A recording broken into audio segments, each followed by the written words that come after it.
जय श्री कृष्णा दोस्तों, आपका हमारे चैनल हिंदी व्रत कथा में स्वागत है। आज हम आपको हनुमान जी के पाताल जाने का कारण और अहिरावण और महिरावण के वध की कथा सुनाने जा रहे हैं कि अहिरावण और महिरावण कौन थे और कैसे हनुमान जी ने उन्हें मारा और हनुमान जी क्यों पाताल लोक गए। लंका में महाबलशाली मेघनाद के साथ बड़ा ही भीषण युद्ध चला। अंत में मेघनाद मारा गया। रावण जो अब तक मद में चूर था, राम सेना खास तौर पर लक्ष्मण का पराक्रम सुनकर थोड़ा तनाव में आया। रावण को कुछ दुखी देखकर रावण की मां केकसी ने उसके पाताल में बसे दो भाइयों अहिरावण और महिरावण की याद दिलाई। रावण को याद आया कि यह दोनों तो उसके बचपन के मित्र रहे हैं। लंका का राजा रावण राजा बनने के बाद उनकी सुध ही नहीं रही थी। रावण यह भली प्रकार जानता था कि अहिरावण और महिरावण तंत्र मंत्र के महापंडित, जादू टोनों के धनी और मां कामाक्षी के परम भक्त हैं। रावण ने उन्हें बुला भेजा और कहा कि वह अपने छल बल कौशल से श्री राम और लक्ष्मण का सफाया कर दे। यह बात दूतों के जरिए विभीषण को पता लग गई। युद्ध में अहिरावण और महिरावण जैसे परम मायावी के शामिल होने से विभीषण को चिंता हो गई। विभीषण को लगा कि भगवान श्री राम और लक्ष्मण की सुरक्षा व्यवस्था और कड़ी करनी पड़ेगी। इसके लिए उन्हें सबसे बेहतर लगा कि जिसका जिम्मा परम वीर हनुमान को राम लक्ष्मण का सौंप दिया जाए। साथ ही वे अपने भी निगरानी में लगे थे। राम लक्ष्मण की कुटिया लंका में सुवेल पर्वत पर बनी हुई थी। हनुमान जी भगवान श्री राम की कुटिया के चारों ओर एक सुरक्षा घेरा खींच दिया। कोई जादू टोना, मंत्र तंत्र का असर या मायावी राक्षस इसके भीतर नहीं घुस सकता था। अहिरावण और महिरावण ने श्री राम और लक्ष्मण को मारने उनकी कुटिया पर पहुंचे तो इस सुरक्षा घेरे के आगे उनकी एक न चली, असफल हो गए। ऐसे में उन्होंने एक चाल चली। महिरावण विभीषण का रूप धर के कुटिया में घुस गया। राम व लक्ष्मण पत्थर की सपाट शिलाओं पर गहरी नींद में सो रहे थे। दोनों राक्षसों में बिना आहट के शिला समेत दोनों भाइयों को उठा लिया और अपने निवास पाताल की ओर चल दिए। विभीषण लगातार सतर्क थे। उन्हें कुछ देर में ही पता चल गया कि कोई अनहोनी घट चुकी है। विभीषण को महिरावण पर शक था। उन्हें राम लक्ष्मण की जान की चिंता सताने लगी। विभीषण ने हनुमान जी को महिरावण के बारे में बताते हुए कहा कि वे उसका पीछा करें। लंका में अपने रूप में घूमना राम भक्त हनुमान के लिए ठीक नहीं था, सो उन्होंने एक पक्षी का रूप धारण कर लिया। पक्षी के रूप में ही निकुंभला नगर पहुंच गए। निकुंभला नगर में पक्षी रूप धरे हनुमान जी ने कबूतर और कबूतरी को आपस में बतियाते हुए सुना। कबूतर कबूतरी से कह रहा था कि अब रावण की जीत पक्की है। अहिरावण और महिरावण राम लक्ष्मण की बलि चढ़ा देंगे, बस सारा युद्ध समाप्त हो जाएगा। कबूतर की बातों से ही बजरंगबली को पता चला कि दोनों राक्षस राम लक्ष्मण को सोते में ही उठाकर कामाक्षी देवी को बलि चढ़ाने पाताल लोक ले गए हैं। हनुमान जी वायु वेग से रसातल की ओर बढ़े और तुरंत वहां पहुंचे। हनुमान जी को रसातल के प्रवेश द्वार पर एक अद्भुत पहरेदार मिला, जिसका आधा शरीर वानर का और आधा मछली का था। उसने हनुमान जी को पाताल में प्रवेश करने से रोक दिया। द्वारपाल हनुमान जी से बोला कि मुझको परास्त किए बिना तुम्हारा भीतर जाना असंभव है। दोनों में लड़ाई ठन गई। हनुमान जी की आशा के विपरीत यह बड़ा ही बलशाली और कुशल योद्धा निकला। दोनों ही बड़े बलशाली थे। दोनों में बहुत भयंकर युद्ध हुआ, परंतु वह बजरंगबली के आगे नहीं टिक सका। आखिरकार हनुमान जी ने उसे हरा तो दिया, पर उस द्वारपाल की प्रशंसा करने से नहीं रह सके। हनुमान जी ने उस वीर से पूछा कि हे वीर, तुम अपना परिचय दो। तुम्हारा स्वरूप ही कुछ ऐसा है कि उससे कौतूहल हो रहा है। तो उस वीर ने उत्तर दिया कि मैं हनुमान का पुत्र हूँ और एक मछली से पैदा हुआ हूँ। मेरा नाम मकरध्वज है। हनुमान जी ने सुना तो आश्चर्य में पड़ गए। वे वीर की बात सुनने लगे। मकरध्वज ने कहा कि लंका दहन के बाद हनुमान जी समुद्र में अपनी अग्नि शांत करने पहुंचे तो उनके शरीर से पसीने के रूप में तेज गिरा। उस समय मेरी माँ ने आहार के लिए मुंह खोला था और वह तेज मेरी माता ने अपने मुख में ले लिया और गर्भवती हो गए। उसी से मेरा जन्म हुआ है। हनुमान जी ने यह सुना तो मकरध्वज को बताया कि वही हनुमान है। तो मकरध्वज ने हनुमान जी के चरण स्पर्श किए।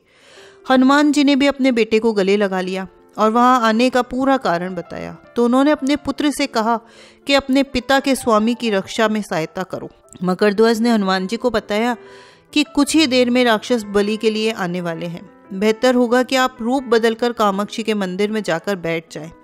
उनको सारी पूजा झरोके से करने को कहा। हनुमान जी ने पहले तो मधुमक्खी का वेश धरा और माँ कामाक्षी के मंदिर में घुस गए। हनुमान जी ने माँ कामाक्षी को नमस्कार कर सफलता की कामना की और पूछा कि हे माँ, क्या आप वास्तव में श्री राम और लक्ष्मण की बलि चाहती हैं? हनुमान जी के प्रश्न पर माँ कामाक्षी ने उत्तर दिया कि नहीं, मैं तो दुष्ट अहिरावण और महिरावण की बलि चाहती हूँ। यह दोनों मेरे परम भक्त तो हैं, पर अधर्मी और अत्याचारी हैं। आप अपने प्रयत्न करो, सफल रहोगे। मंदिर में 5 दीप जल रहे थे। अलग अलग दिशाओं पर स्थान पर माँ ने कहा, यह दीप अहिरावण ने मेरी प्रसन्नता के लिए जलाए हैं। जिस दिन ये एक साथ बुझ जाएंगे, इनका अंत सुनिश्चित हो जाएगा। इसी बीच जोर जोर से गाजे बाजे की आवाज सुनाई देने पड़ी। अहिरावण और महिरावण बलि चढ़ाने के लिए आ रहे थे। हनुमान जी ने अब माँ कामाक्षी का रूप धरा और जब अहिरावण और महिरावण मंदिर में प्रवेश करने ही वाले थे तो हनुमान जी का महिला स्वर गूंजा। हनुमान जी बोले, मैं कामाक्षी देवी हूँ, आज मेरी पूजा झरोके से करो। झरोके से पूजा आरंभ हुई। ढेर सारा चढ़ावा माँ कामाक्षी को झरोके से चढ़ाया जाने लगा। अंत में बंधक बलि के रूप में राम लक्ष्मण को भी उसी से डाल दिया गया। दोनों बंधन में बेहोश थे। हनुमान जी ने तुरंत उन्हें बंधन मुक्त किया। अब पाताल लोक से निकलने की बारी थी, पर उससे पहले माँ कामाक्षी के सामने अहिरावण और महिरावण की बलि देकर उनकी इच्छा पूरी करनी थी। दोनों राक्षसों को उनके किए की सजा देनी थी। अब हनुमान जी ने मकरध्वज से कहा कि वह अचेत अवस्था में लेटे हुए भगवान राम और लक्ष्मण का ख्याल रखे। उसके साथ मिलकर दोनों राक्षसों के खिलाफ युद्ध छेड़ दिया। पर यह युद्ध आसान नहीं था। अहिरावण और महिरावण बड़ी मुश्किल से मरते तो फिर 5-5 के रूप में जिंदा हो जाते।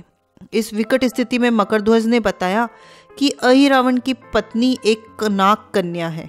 अहिरावण उसे बलात् हर लाया है। वह उसे पसंद नहीं करती, पर मन मार के उसके साथ है। वह अहिरावण के राज जानती होगी। उससे उसकी मौत का उपाय पूछा जाए। आप उसके पास जाए और सहायता मांगे।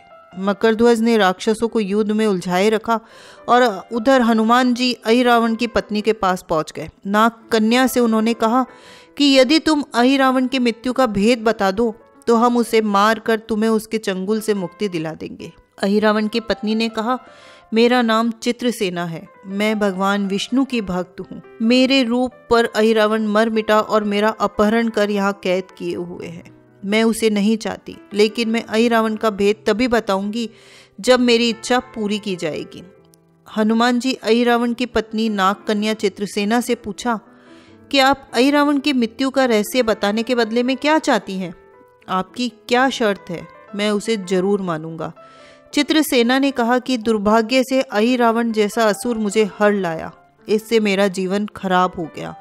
मैं अपने दुर्भाग्य को सौभाग्य में बदलना चाहती हूँ। अगर आप मेरा विवाह श्री राम से कराने का वचन दें तो मैं अहिरावण के वध का रहस्य बता दूंगी। हनुमान जी सोच में पड़ गए कि भगवान राम तो एक पत्नीनिष्ठ हैं। अपनी धर्म पत्नी सीता को मुक्त कराने के लिए असुरों से युद्ध कर रहे हैं। वे किसी और से विवाह की बात तो कभी नहीं स्वीकारेंगे। मैं कैसे वचन दे सकता हूँ? फिर सोचने लगे, यदि समय पर उचित निर्णय नहीं लिया गया तो स्वामी के प्राण संकट में पड़ जाएंगे। असमंजस की स्थिति में बेचैन हनुमान जी ने एक ऐसी राह निकाली कि सांप भी मर जाए और लाठी भी नहीं टूटे।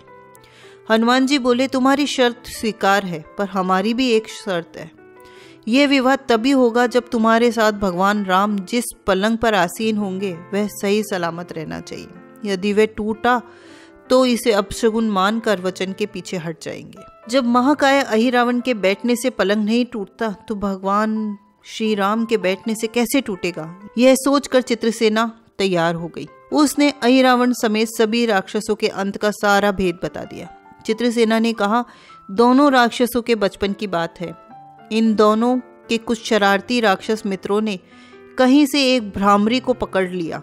मनोरंजन के लिए वे उसे भ्रामरी को बार बार कांटों से छेड़ रहे थे। भ्रामरी साधारण भ्रामरी नहीं थी, वह बहुत मायावी थी, किंतु किसी कारणवश वह पकड़ में आ गई थी। भ्रामरी की पीड़ा सुनकर अहिरावण और महिरावण को दया आ गई और अपने मित्रों से लड़कर उसे छुड़ा दिया। मायावी भ्रामरी का पति भी अपनी पत्नी की पीड़ा सुनकर आया था। अपनी पत्नी की मुक्ति से प्रसन्न होकर उस भौरे ने वचन दिया कि तुम्हारे उपकार का बदला हम सभी भ्रमर जाति मिलकर चुकाएंगे। ये भौरे अधिकतर उसके शयन कक्ष के पास रहते हैं। ये सब बड़ी भारी संख्या में है। दोनों राक्षसों को जब भी मारने का प्रयास हुआ और ये मरने को हो जाते हैं तो भ्रमर उनके मुख में एक बूंद अमृत डाल देते हैं। इस अमृत के कारण ये दोनों राक्षस मरकर भी जिंदा हो जाते हैं। इनके कई कई रूप उसी अमृत के कारण है। इन्हें जितनी बार भी फिर से जीवन दिया गया उनके उतने नए रूप बन गए। इसलिए आपको पहले इन भंवरों को मारना होगा। हनुमान जी रहस्य जानकर लौटे। मकरध्वज ने अहिरावण को युद्ध में उलझा रखा था, तो हनुमान जी ने भंवरों का खात्मा शुरू किया। वे आखिर हनुमान जी के सामने कहाँ तक टिकते। सारे भंवरे खत्म हो गए। केवल एक बचा तो वह हनुमान जी के चरणों में लौट गया और उनसे प्राणों की रक्षा की याचना करने लगा। हनुमान जी पसीज गए। उन्होंने उसे क्षमा करते हुए एक काम सौंपा कि मैं तुम्हें प्राणदान देता हूँ, पर एक शर्त पर कि तुम यहाँ से तुरंत चले जाओगे। अहिरावण की पत्नी के पलंग की पाटी में घुसकर जल्दी से जल्दी उसे पूरी तरह खोखला बना दोगे। भंवरा तत्काल चित्रसेना की पलंग की पाटी में घुसने के लिए प्रस्थान कर गया। इधर अहिरावण और महिरावण को अपने चमत्कार के लुप्त होने से बहुत अचरज हुआ और उन्होंने अपनी मायावी युद्ध जारी रखा। भ्रमरों को हनुमान जी ने समाप्त कर दिया। फिर भी हनुमान जी मकरध्वज के हाथों अहिरावण और महिरावण का अंत नहीं हो पा रहा था। यह देखकर हनुमान जी को चिंता होने लगी। फिर उन्होंने कामाक्षी देवी का वचन याद आया। देवी ने बताया था कि अहिरावण की सिद्धि है कि जब 5 दीपक एक साथ बुझेंगे तो वे नए नए रूप धारण करने में असमर्थ हो जाएंगे और उनका वध हो जाएगा। तो हनुमान जी ने तत्काल पंचमुखी बालाजी का रूप धारण कर लिया। उत्तर दिशा में वारा मुख, दक्षिण दिशा में नरसिंह मुख, पश्चिम में गरुड़ मुख, आकाश की ओर हरग्रीव मुख और पूर्व दिशा में हनुमान मुख। उसके बाद हनुमान जी ने 5 मुख द्वारा एक साथ 5 दीपक को बुझा दिया। अब उनके बार बार पैदा होने और लंबे समय तक जिंदा रहने की सारी आकांक्षाएं समाप्त हो गई। हनुमान जी और मकरध्वज के हाथों शीघ्र ही दोनों राक्षस मारे गए। इसके बाद उन्होंने श्री राम और लक्ष्मण की मूर्छा दूर करने के उपाय किए। दोनों भाइयों को होश आ गया। चित्रसेना भी वहां आ गई। हनुमान जी ने कहा, प्रभु अब आप अहिरावण और महिरावण का छल और बंधन से मुक्त हो गए, पर इसके लिए हमें इस नाग कन्या की सहायता लेनी पड़ी। अहिरावण इसे बलपूर्वक उठा लाया। वह आपसे विवाह करना चाहती है, कृपया इससे विवाह कर अपने साथ ले चलें, उसे भी मुक्ति मिलेगी। श्री राम जी हनुमान जी की बात सुनकर चक्कर खा गए। इससे पहले कि वे कुछ कह पाते हनुमान जी ने कह दिया कि भगवान आप तो मुक्तिदाता हैं। अहिरावण को मारने का भेद इसी ने बताया है। इसके बिना हम उसे मारकर आपको बचाने में सफल नहीं हो पाते। कृपा निधान इसे भी मुक्ति मिलनी चाहिए। परंतु आप चिंता न करें, हम सबका जीवन बचाने वाले के प्रति बस इतना कीजिए कि आप एक बार इस पलंग पर बैठ जाइए, बाकी का काम मैं सब संभाल लूंगा। हनुमान जी इतनी तेजी से सारे कार्य करते जा रहे थे कि राम जी और लक्ष्मण जी दोनों को चिंता होने लगी कि वह कोई कदम उठाते कि तब तक हनुमान जी भगवान राम की बाह पकड़ लेते, इशारा कर देते कि भगवान चुप हो जाओ। हनुमान जी ने भी भावावेश में प्रभु श्री राम की बाह पकड़कर चित्रसेना के उस सजे धजे विशाल पलंग पर बैठा दिया। श्री राम कुछ समझ पाते तभी पलंग की खोखली पाटी चरमराकर टूट गई। पलंग धाराशायी हो गया। चित्रसेना भी जमीन पर आ गिरी। हनुमान जी हंस पड़े। चित्रसेना से बोले, अब तुम्हारी शर्त तो पूरी नहीं हुई, इसलिए यह विवाह नहीं हो सकता। तुम मुक्त हो, हम तुम्हें तुम्हारे लोग भेजने का प्रबंध करते हैं। चित्रसेना समझ गई कि उसके साथ हनुमान जी ने छल करा है। उसने कहा कि मेरे साथ तो छल हुआ है, मर्यादा पुरुषोत्तम के सेवक उनके सामने किसी के साथ छल करें, यह तो बहुत गलत बात है। मैं हनुमान जी को श्राप दूंगी। चित्रसेना हनुमान जी को श्राप देने ही जा रही थी कि श्री राम जी का सम्मोहन भंग हो गया। उनको पूरा नाटक समझ में आ गया। उन्होंने चित्रसेना को समझाया कि मैंने एक पत्नी धर्म में बंधे होने का संकल्प लिया है, इसलिए हनुमान जी ने यह सब किया, उन्हें क्षमा कर दो। लेकिन चित्रसेना को तो बहुत गुस्सा आ रहा था। वो विवाह की जिद पकड़े हुई थी। श्री राम ने कहा, मैं जब द्वापर युग में श्री कृष्ण का अवतार लूंगा तब तुम्हें सत्यभामा के रूप में अपनी पटरानी बनाऊंगा। उस बात से वह मान गई। हनुमान जी चित्रसेना को उसके पिता के पास पहुंचा दिया। चित्रसेना को प्रभु ने अगले जन्म में पत्नी बनने का वरदान दिया था। भगवान विष्णु की पत्नी बनने की चाह में उसने स्वयं को अग्नि में भस्म कर लिया और श्री राम जी, लक्ष्मण जी, मकरध्वज जी, हनुमान जी सहित वापस लंका में सुवेल पर्वत पर लौट आए और आगे के युद्ध की तैयारी करने लगे। तो दोस्तों, ये थी अहिरावण और महिरावण के वध की कथा, और साथ ही इस कथा में हमने हनुमान जी के पंचमुखी हनुमान जी का रूप कैसे हुआ वो भी देखा। तो बोलिए पंचमुखी हनुमान जी की जय हो। दोस्तों, आपको ये कहानी अच्छी लगी हो तो प्लीज लाइक करें, कमेंट करके हमें प्रोत्साहित करें और हमारे चैनल को सब्सक्राइब करें। धन्यवाद।